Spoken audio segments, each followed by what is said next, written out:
সবাই কেমন আছো? আশা করি সবাই খুব ভালো আছো।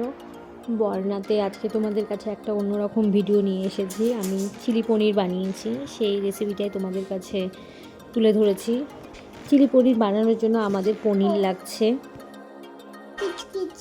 পেঁয়াজ, ক্যাপসিকাম, কর্নফ্লাওয়ার, লবণ, সোয়া সস, কাশ্মীরি লঙ্কার গুঁড়ো, টমেটো সস, গ্রিন চিলি, চিনি।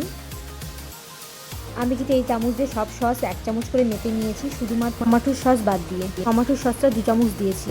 লাগছে শুকনো লঙ্কা, কাঁচা লঙ্কা, হাফ চামচ ময়দা, আদা আদা রসুন কুচি,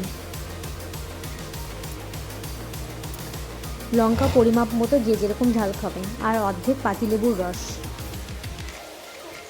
একটা বাটির মধ্যে ময়দা, কর্নফ্লাওয়ার দিয়ে ভালো করে মেখে নেব, সঙ্গে গোলমরিচ গুঁড়ো, লবণ, কাশ্মীরি লঙ্কার গুঁড়া। এটাকে মেখে 10 মিনিট রেস্টে রাখবো। এর মধ্যে আদা বাটা, রসুন বাটাটাও দিয়েছি, কোনো কারণবশত ভিডিওতে আসেনি আমার। কড়াইয়ে তেল গরম করে নিয়েছি, এবার একে একে পনিরগুলো ছেড়ে দিয়েছি গরম তেলের মধ্যে। 2 মিনিট 3 মিনিট মতো কোনো রকম নাড়াচাড়া করব না, কেননা এখন নাড়াচাড়া করলে পনিরগুলো ভেঙে যাবে।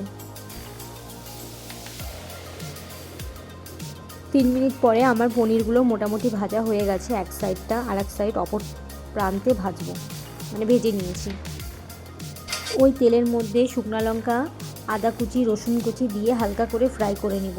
তারপরে কেটে রাখা পেঁয়াজ কুচি 2 মিনিট ভাজবো। 2 মিনিট ভাজার পরে ক্যাপসিকামগুলো দিয়ে দেবো, ওটাও 1.5 মিনিট মতো ভাজবো, সঙ্গে একটু লবণ দিব।